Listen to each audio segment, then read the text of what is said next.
Welcome to the Story Learning Podcast, regular doses of language learning tips and motivation to help you become fluent in any language. With me, Olly Richards. For language programs, books, free resources, and much more, visit StoryLearning.com.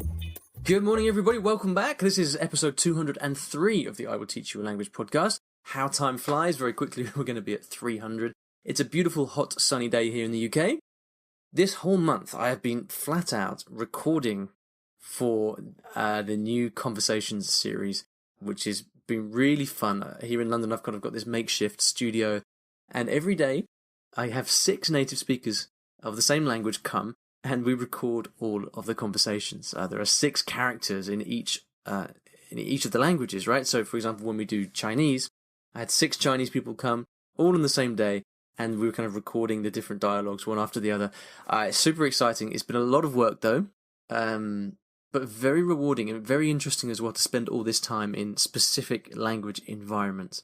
Really made me want to learn Chinese, actually. So who knows?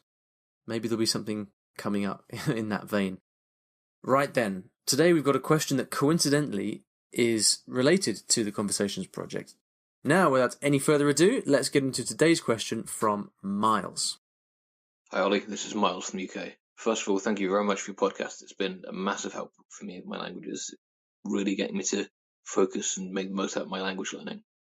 I've just been listening to Meg's question from episode 185, and it's made me realise that I really need to spend a lot more time listening to, watching and reading as much native content as I can, even at a simple level. And to get the most out of that, I'd like to be able to find something that's transcribed or closed captioned so that I can watch and read or listen and read at the same time and really help them reinforce one another. But I'm struggling at the minute to find resources that are really, really providing this. I'm just wondering if you've got any tips for this. Thank you very much again, and keep up the great work. Miles, thank you very much, and you're very welcome. I'm really pleased you're enjoying the podcast.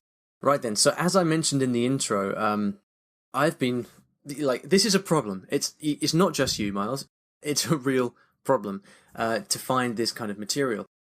Meg, in episode 185, asked how she can make her sentences sound less English when she's speaking. I can't remember what language it was that she was learning, but here's the basic problem. Speaking can only come after listening, in the sense that you can't know how to make a natural sentence in the language you're learning unless you've spent a lot of time listening to that language, right? So one of the most important, most effective ways to speak more naturally and learn to make your speaking better is to spend a lot of time listening to the language. And it makes perfect sense, right? You're learning a foreign language here, how can you learn to speak that language if you are not spending a lot of time listening, okay? Now, as a beginner, it's easy because you've got textbooks and things that have lots of material for you. And then when you're super advanced, when you can just listen, or when you're more advanced, you can listen to TV and radio. But what about in between? And this is the stage that everybody gets stuck at. You've been through your beginner's material, you've exhausted your textbook, you want to listen to some real language, right? But where do you get the material from? Now, native speakers will often give you awful advice. They'll say, oh, you should watch movies. Or, oh, you should listen to the radio. Oh, you should watch YouTube. Oh, you should listen to podcasts. Well, it sort of sounds intuitive, right? But with a few major problems. The language that you're talking about there is all native speaker stuff. It's fast. It's complex vocabulary. It's lots of slang. It's on topics that you don't know about. They're very, very long, 1 hour, 2 hours long. All of these things are great, but the problem is that until you're advanced enough to really understand that stuff, it's so far above your level that you're basically wasting your time. I mean, by all means, have the radio on in the background in French if you're learning French or whatever. Why not? It can't hurt, right? But that doesn't make it effective, and it doesn't make it a productive way of studying. And so I have been thinking about this problem a lot, and for the last almost year now, I've been working on developing this Conversations product because I want to plug that gap. I'm making it for French, German, Italian, Spanish, Chinese, and Japanese, at least at first. And anyway, this is not supposed to be a sales pitch for that because it's not going to be ready for another month or so. So how do you find the material? Now, Miles, you didn't tell me what language you're learning, so unfortunately I can't give you any specific advice, but I can tell you the kind of things that I've done in the past when I've needed to find this material, and then hopefully there'll be some inspiration in there somewhere. But I have to say, it's not particularly easy for all the reasons that I've outlined. So a lot of people say YouTube, but look, here's the thing: to be effective with this approach of listening and reading with the transcript, you need to be able to sort of to get stuck in, and you need to be able to see the words on the page. And for me, even if you've got YouTube videos with subtitles, or captions, I don't know. For me, that's not really good enough. Very easy to get distracted. It's difficult to focus. I like to see the words on the page. I like to have a solid printout, or at least the whole script in front of me, because then you can go back and forward and you can loop things and stuff like that.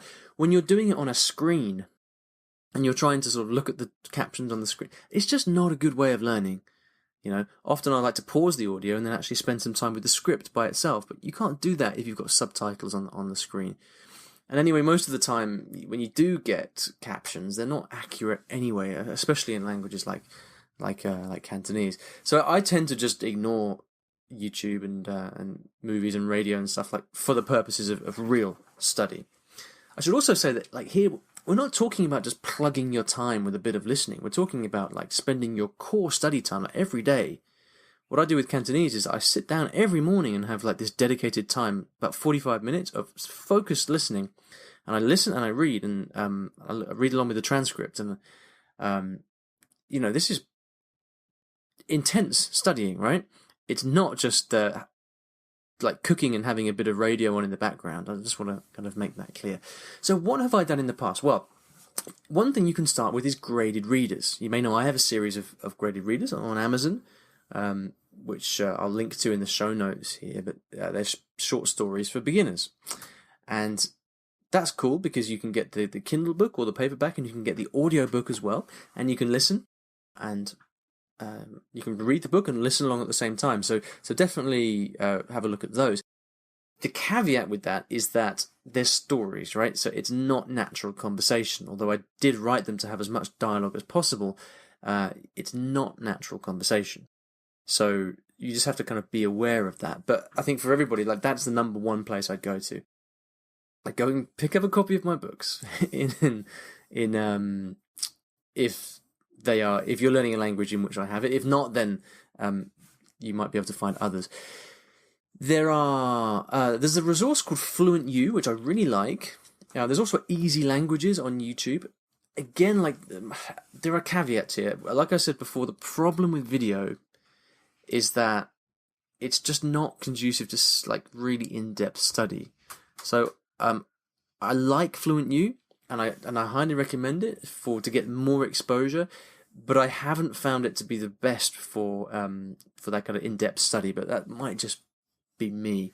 I'll put a link to all this stuff in the show notes, guys, by the way. So if you do want to follow up with any of these, you can look at that. The next thing I'd say is, if you have a particular interest, Miles, whatever that may be, then I think it's worth persisting with native speaker resources on that interest.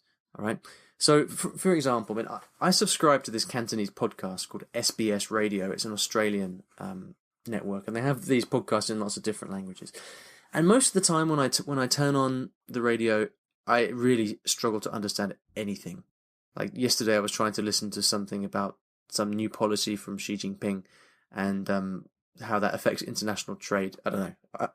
To be honest, I understood nothing. It was very frustrating. But let's say that I really liked Jackie Chan movies, and I was obsessed with Jackie Chan. Well, if I found a podcast in Cantonese or books on Jackie Chan, and all I did was spend my time listening and reading about Jackie Chan, well, over time I would start to pick things up, right? And I would get better. I would understand that more and more. If you do have a particular interest, then I think it is worth persisting with those resources that you might be able to find on that topic, even if they're intended for native speakers. But again, it doesn't necessarily help you find stuff with transcripts. But I'm just saying, you might be able to find books and audiobooks or videos with transcripts. Maybe it's a different avenue. Now, depending on the language you're learning, you might have podcasts for language learners. English learners are in a good position here because there's lots of English podcasts out there for English learners that come with full transcripts. Luke's English podcast, for example. Luke's been on the show before. I've been on his show a couple of times. It's always fun to chat with Luke. He has transcripts for all his episodes, so you can go and listen to the podcast and read along with the transcript. Great resource. For other languages, you've got to dig around really to see what you can find. Again, depending on the language you're learning, there are other blogs and products out there that might help you. And I mean, for languages like French, for example, and Spanish, there's quite a lot of stuff. People have various blogs out there that you might be able to find transcripts of podcasts. Again, that's really a question of kind of just searching around material directly related to the language that you're learning.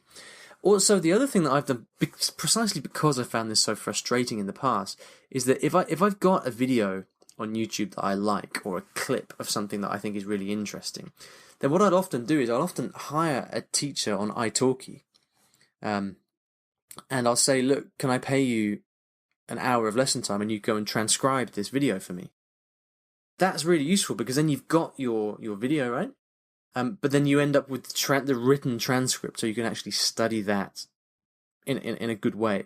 So that might be something to look into as well. If you do find material that you like on YouTube, go to italki and hire a teacher for a couple of hours and ask them to transcribe. Don't have a lesson, but instead ask them to transcribe the material for you. Often they're very happy to do that. And remember, you can get $10 worth of free time there by going to iwillteachyourlanguage.com/free lesson. So that might be a good use of that little deal there if you haven't used that in the past.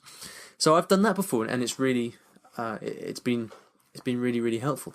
Basically, Miles, you've got to be really proactive about it. I'm afraid that's the way it is. Of course, come September, I plan to launch conversations into the world, and hopefully then I will be able to save a lot of time and heartache for those of you at least learning French, German, Spanish, Italian, Japanese, and Chinese. Of course, Cantonese conversations we already have. But yeah, until that time, have a look at the resources that I've mentioned. I'm going to put a link to all of these, the books and the software services and things like that in the show notes, which you can find at iwillteachyourlanguage.com/episode 203. Hope that's helpful, Miles. If you want to comment on the show notes, letting us know what language you're learning, people might be able to wade in with some ideas for resources. But anyway, I hope that was helpful. If you've enjoyed listening to the podcast, I would love it if you could leave me a star rating and review on iTunes. Have you done it before? If you haven't done it, is there any reason you haven't? Is there anything I could say to convince you to open up iTunes right now and leave me a quick review? What do you think? Let me know if I could do a better job of convincing you to do that. It really helps because it helps other people to find the show. If a podcast has no reviews, then nobody finds the show because that's the way iTunes works, unfortunately. So please do go ahead and do that. That would be awesome. If you'd like to ask a question for the podcast, you can go to iwillteachyourlanguage.com/ask to do that. Now, at the end of every episode, I like to leave you with a resource of some kind on the topic of the show, and I wrote an article about this problem. It's called The Big Listening Con: Why Most Listening Practice Material Isn't Fit for Purpose. It explores this topic in more depth, so if you would like to figure out what's going on, why this is a problem, and what you can do about it, then please head over to that article. I'll put a link in the show notes along with everything else, and you can find that at iwillteachyourlanguage.com/episode 203. Thank you so much for listening. I'll see you back in the next episode of the podcast. Thanks for listening to today's episode, and in case you didn't already know, I teach languages in a rather unusual way, through stories. Now, stories are a great way to learn a new language because when you're engrossed in a story, you remember things more easily, and the mechanics of the language just start clicking inside your brain. It's quite something, and if you'd like to find out how you can learn a new language or improve your skills in a language that you already know and do it with the power of stories, then you should check out my free Story Learning Kit, which will teach you exactly how this method works and how you can use it yourself to learn a new language. Visit storylearning.com/podkit That's PODKIT to get free access. Inside, you'll find explanatory videos, masterclasses, worksheets, short stories to practice with, and much, much more. Once again, that is storylearning.com/podkit, PODKIT. And if you're lucky, you might also find a link in the podcast description or show notes of this episode.